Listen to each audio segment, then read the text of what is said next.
Welcome to the Old Time Radio Superman Show. From Boise, Idaho, this is your host, Adam Graham, bringing you this week's episode. Got any comments? Send it to me at adam@adamsweb.us. And remember to check out our magazine, Laser and Sword Magazine, laserandsword.com. Well, we're about to find out what the voice machine is all about, and before we do that, I got an email from Keith, who's using one of the apps for Great Detectives and Old Time Dragnet. He writes, by the way, is there a way to identify some of the Superman titles to the common title for the same storyline? I know that most are organized well, but some storylines have varying titles for each part. My iPod seems to lose the release date sometimes, and it causes me trouble finding the right order to listen. Thanks for your hard work. Your podcast have helped to replace my Sirius radio. I'd also like to give props to Andrew for the Westerns and for helping edit out the voice of God effect that existed on Dragnet in the early episodes. Thank you so much, Keith. What I'll actually go ahead and do, and I understand the challenge here, we will actually go ahead and I will number the episodes. This here is episode 223 of the Old Time Radio Superman. So we'll put EP0223 before that, and that should solve the problem. And the next one will be EP0224. All right, well, we have some iTunes reviews, but we'll get to that after the show. So let's go ahead and we will listen to Superman, Dr. Roebling and the Voice Machine, Part 7. Presenting the transcription feature, Superman. Look, up in the sky. It's a bird. It's a plane. It's Superman. Yes, it's Superman, strange visitor from the planet Krypton, who came to Earth with powers and abilities far beyond those of mortal men. Superman, who can leap tall buildings at a single bound, race a speeding bullet to its target, bend steel in his bare hands, and who, disguised as Clark Kent, mild-mannered reporter for a great metropolitan newspaper, fights a never-ending battle for truth and justice. And now to our story. Having prevented an unscrupulous nephew from stealing the rights to Dr. Roebling's secret voice machine, Clark Kent has earned the elderly inventor's undying gratitude, and as a result has been given the much-sought-after privilege of witnessing a demonstration of the machine, together with Lois Lane and Perry White, editor of the Daily Planet. It is now 5 o'clock, the hour fixed for the demonstration. Kent, Lois, and Editor White are assembled in the basement laboratory of Dr. Roebling's home, an ancient mansion on the outskirts of Metropolis. On a table in front of them is a huge box resembling a radio, but adorned with an imposing array of dials and gauges. Dr. Roebling is talking. Listen. Now, before I start the demonstration, I want once again to express my appreciation to you, Miss Lane, and to you, Mr. Kent, for your invaluable assistance to me. Mr. White, you may well be proud of your employees. Don't pile it on too thick, Dr. Roebling. They'll be asking for substantial increases. Well, if they do, they deserve it. And now to the business at hand. You know what happens when you throw a stone into a pool of water? It makes a circle of little waves that keep traveling further and further out until they just disappear. That's correct, Miss Lane. Now, the same principle applies to the spoken word. The moment my voice leaves my lips, it sets up a series of vibrations or sound waves that strike your eardrums and are immediately translated into the words that I've spoken. Does radio communication work the same way, Dr. Roebling? But in a similar manner, Mr. White. But now we'll go one step further.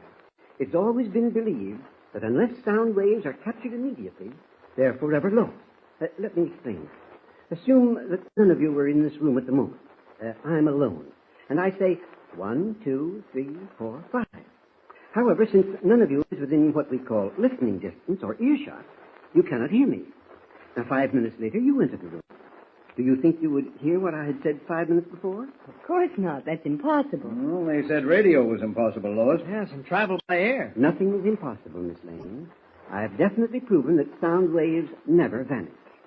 Unfortunately, your ear is not a sensitive enough mechanism with which to pick them up once most of their force has been used. And that is where my voice machine comes in. You mean your machine can pick up voices no matter when they were created? Yes, Mr. White. Now, I'll demonstrate. You recall a few minutes ago I said that you could be proud of your two employees, Miss Lane and Mr. Kent. What was your reply? Now, let's see. He said not to pile it on too thick or we'd ask for salary increases. Yes, that was it. Now, I'll turn the machine on and see whether we can pick up that sentence, Mr. White. Now, I turn this directional dial to the approximate location of this room, and I adjust this gauge to the exact time when the sentence was spoken, which I noted on a stopwatch while we were talking, by the way. I throw this switch, and now see what happens. Don't pile it on too thick, Dr. Roebling. They'll be asking for substantial increases. Well, there you are. It's amazing. What? I can't believe my ears. Well, now, let's try it with something that you said, Miss Lane. I particularly noted your answer to one of my questions. What happens when you throw a stone into a pool of water? Why, yes, I said... No, don't tell me what you said. Let the voice machine do that. Now, all we have to do is to set the time gauge and throw the switch.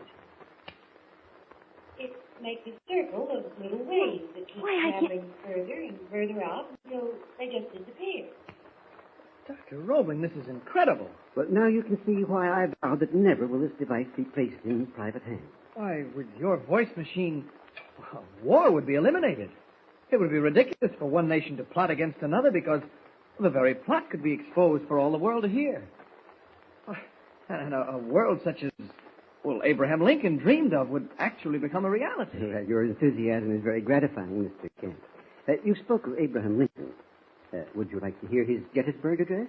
Oh. Is that possible? Oh, yes. We have the exact time and place. It was 10 o'clock in the morning on November 10th, 1863, at the National Cemetery at Gettysburg. Now, at the moment, I'll adjust the dials and gauges. Kent, we're witnessing man's greatest creation. The most thrilling thing I've ever experienced. Now, I think we're ready, gentlemen, and Miss Lane. Now, I'll throw the switch. What was that? Why, I don't... Oh, why, of course. It's the sound of a crowd of people gathered there to hear the... Listen. 77 years ago, our fathers brought forth upon this continent a new nation, conceived in liberty, and dedicated to the proposition that all men are created equal. Now we are engaged in a great Lincoln civil war. I'll turn the volume down. But it's his voice, Miss Lane. Of course, Lincoln has been dead for more than 75 years, but his voice lives on, and it will live on forever. Dr. Roebling, I want to shake your hand and congratulate you. Well, thank you, Mr. White. I want to add my congratulations to Mr. White, Dr. Roebling. And mine as well. Why, it's a miracle, that's all it is. Well, you're all very kind, and I thank you again. Now I have just one favor to ask. Name it, and it's yours. Well, I told you that I would give the Daily Planet the first opportunity to tell the complete story of the voice machine. Yes? Well, I don't intend to go back on that promise. Good. However, I'm going to ask you to wait just a few days until this model, the only one in existence, can be delivered to the government. Why, of course we'll wait. And now, if you don't mind, Doctor, I'd like to hear the rest of Lincoln's address. Well, certainly. I'll turn the volume up. Full measure of devotion,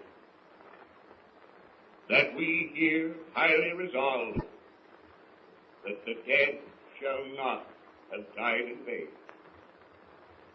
that the nation shall, under God, have a new birth of freedom, and that the government of the people, by the people, and for the people, shall not perish from the earth.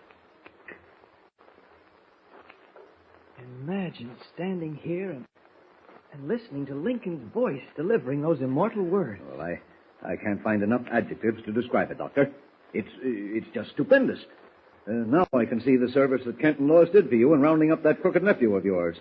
What happened to them eventually, he and his wife? I assume you turned them over to the police. Well, no, Mr. White, I didn't. Hmm? To my knowledge, it's the boy's first mistake. I couldn't bring myself to give him a police record, but I think he's learned a lesson. I hope so. Well, I've got to get back to the office. What about you, Kent? Lois? We'll go back with you, Mr. White. I'll call you in a day or two, Dr. Roebling, and thanks again. Well, that's quite all right. Now, here, I'll lead you up to this. Well, Lois, Kent, you two have the opportunity of a lifetime to write the greatest story ever written about the greatest thing. Having witnessed a demonstration that left them spellbound, Kent, Lois, and Perry White leave Dr. Roebling's huge house in the suburbs and drive into town, pledged to temporary secrecy concerning the amazing machine that snatched the voice of Lincoln, the great emancipator, out of the air and made it live and breathe again. But unknown to any of them, including the elderly inventor, shifty eyes are watching their departure from behind the hedge surrounding the property. The eyes of Jack Roebling. Crouched beside him is his blonde wife, Chickie. As the taillights of Perry White's car vanish in the distance, Jack Roebling stands erect. Okay. He's alone now. Come on. Oh, Jack, you're mad. Please don't do it. If they catch you this time, it's jail. For a long stretch. Nobody's gonna catch me. Oh, that's what you said before, and look what happened. He could have sent us up for 5 years, but he let us go. What more do you want? Now listen to me. I'm the only living relative he's got. He's old, and he'll kick off soon. But unless he's got dough, what good will it do me? Oh, I don't know, Jack. Why take any chances? I'm not taking any chances. The machine won't do me any good now. Couldn't sell it if I had it now that those newspaper mugs know what happened.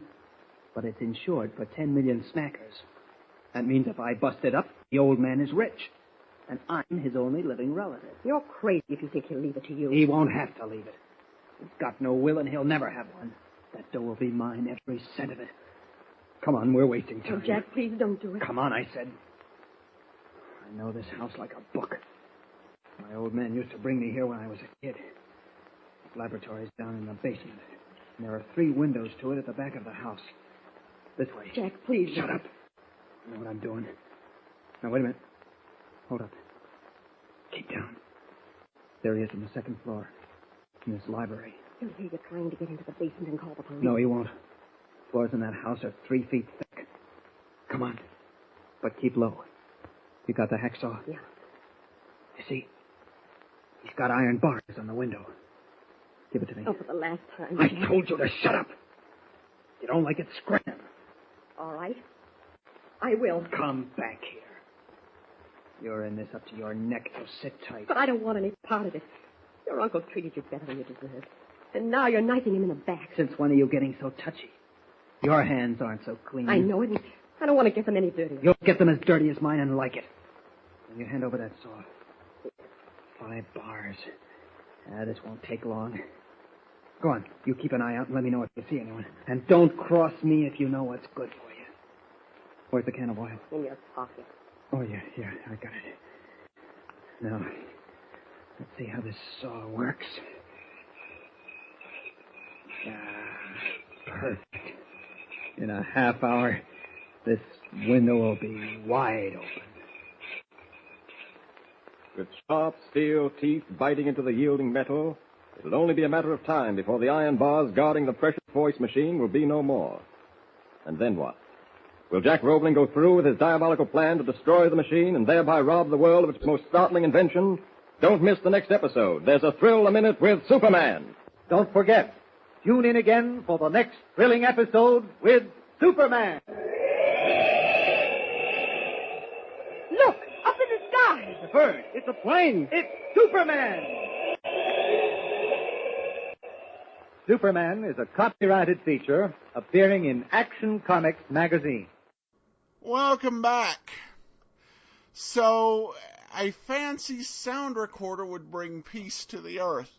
You know, there was one flaw in Clark Kent's thought about this bringing about world peace. His thought was, well, how are they going to plan wars if other nations can overhear them? Well, if this machine, people learn this machine is out there, they could just write back and forth what they wanted to do. They would just use written communication and totally avoid planning it. If you didn't want it overheard, you just write it down. That's how you get around it.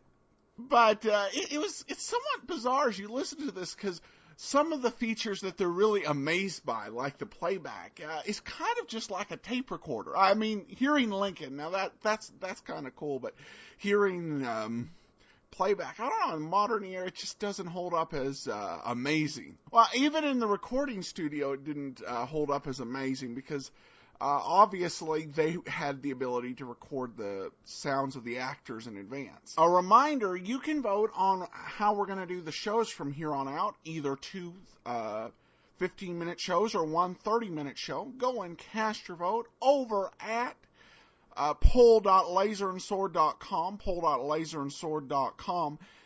Dave Small, who suggested that we go to half-hour shows, did make it clear he was suggesting that we go to 2 half-hour shows a week, but we just don't have time to produce that many. Comment from the iTunes store. Alchemist writes, in a day and age when MTV has shows called Sex with Mom and Dad, I'm glad there's someone bringing us good, wholesome entertainment. I have an 11-month-old boy and can't wait to get him into these shows.